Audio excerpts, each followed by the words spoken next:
pas regarder tout ça, mais l'infirmière va regarder. Et il y a certaines personnes qui disent souvent, mais je suis allée chez cette infirmière, là, vraiment, les infirmières d'aujourd'hui, on ne sait pas ce qu'elles font, hein. J'arrive, elle me pose des questions sur ma vie intime. Elle est même entrée dans mon foyer, elle est même entrée dans ma famille, elle est même entrée dans mon professionnel. Mais non, c'est pour trouver un diagnostic par rapport à ce que vous avez dit. Parfois, on demande même l'âge.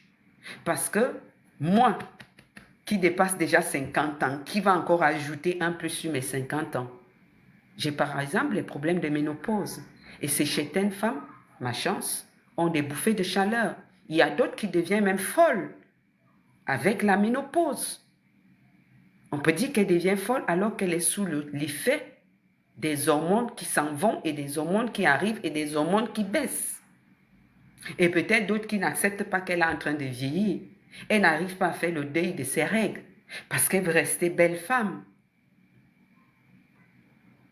Encore qu'il faut voir ce qu'on appelle belle.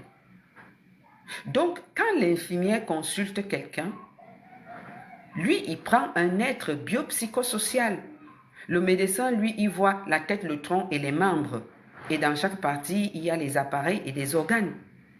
Pareil quand vous allez aller chez un pasteur ou un religieux, pasteur, prêtre, évêque, archevêque, évangéliste, ils ont tous les noms là-dehors, les apôtres.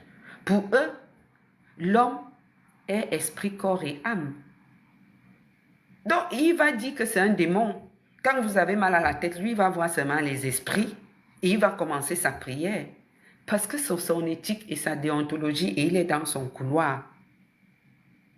C'est pour ça qu'il ne faut pas mélanger les pédales. Ne mélangez pas le diagnostic d'un médecin au diagnostic d'une infirmière et le diagnostic d'une infirmière au diagnostic d'un homme spirituel. Bon, moi, je suis un peu spirituelle et infirmière. Je peux mélanger les deux.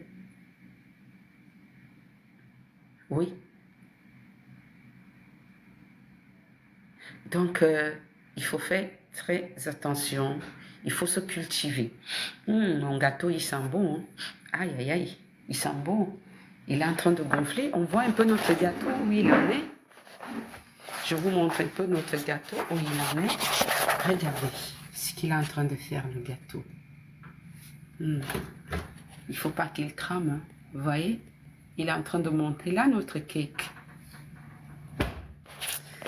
On va les déguster ensemble. Je sens que le 22 octobre, je vais faire un très bon gâteau pour recevoir de très bons cadeaux. Donc, vous voyez, c'est ce que je disais. Mais dans le live, là, pour ceux qui veulent, hein, vous pouvez poser des questions et je vais répondre. Je vais répondre dans le domaine... tu as salué